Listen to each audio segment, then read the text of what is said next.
Today I walked outside to do my movement and my flow because I've been needing the sun, and I found myself walking out there in this shirt that shows my titties and walking out in underwear that shows my curves, and I found myself a little resistant because I felt like the world was going to wash me and judge me and think that I was being hypersexual and trying to get attention, when the reality is I just have curves. I'm just perceived as a hypersexual feminine being in society because that is what black feminine bodies are perceived as. And it's not something that I ever allowed myself to really feel, to grieve, that I never really had a childhood, because the moment I entered the earth, I was sexualized. The moment I came into earth, I was given expectations. Like, I never had a life for myself. It was always, what can you do for someone else? How can you parent me? How can you use your intellect to help me? How can you do all these things for me? But I never had a life for myself.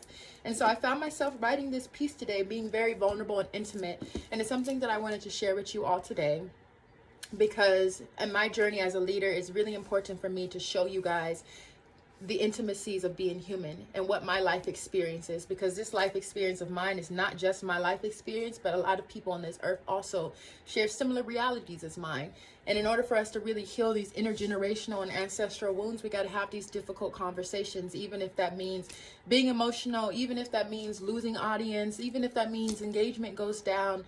I'd rather have liberation in my soul than engagement. So I am going to read this piece today, and that is going to be a day in the life of me healing, being a CEO and healing. So I hope you enjoy. I hope you stay for the entire thing. And if you don't, so be it. This is life. Bye. I glance at my body, trying to figure out why it's so difficult to inhabit. Why I'd rather carve the temple of my ancestors than bow gracefully in the skin that absorbs the sun. Then it dawned on me. Little black girl bodies are sexualized from the canals of their matriarch's cocoon. The moment the breath escapes their pursed lip, judgment ensues. You grow up learning the curves you so badly dream of because your mother rooted like a tree is a lifelong curse of projections. And when you grow into those curves, which you always knew, your body is no longer yours. You grow to cower and blanket your shell in defense, and while you try to shield your physique, it's being hunted and preyed upon. There's really nowhere to hide. And this leads you to a life of shame. Instead of glorifying the godliness of your existence, the empress aperture of divine sensuality, kundalini rising through the veins, activating deep love that kisses the depths of any soul you meet, that cleanses the darkness of humanity into a river flowing down the riverbed, quenching the earth's thirst. That's why it's so difficult to inhabit, to accentuate.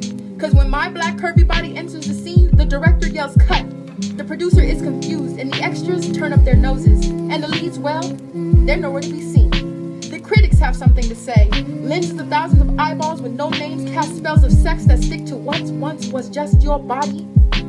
And so, I give that back. Embody my body. Let the sun hug the shame and embarrassment out of the crevices of my temples, stretch every fiber of my skin, and wear my curves with power. My body is my body. Not your canvas, not a dumping ground where you can project your insecurities, not a sanctuary where you can seek healing and a safe haven, not for your fantasies of unhealed trauma, not a binary of gender expectations. My body is of this earth, of all my fearless ancestors, too divine for your petty thoughts. My body is my body.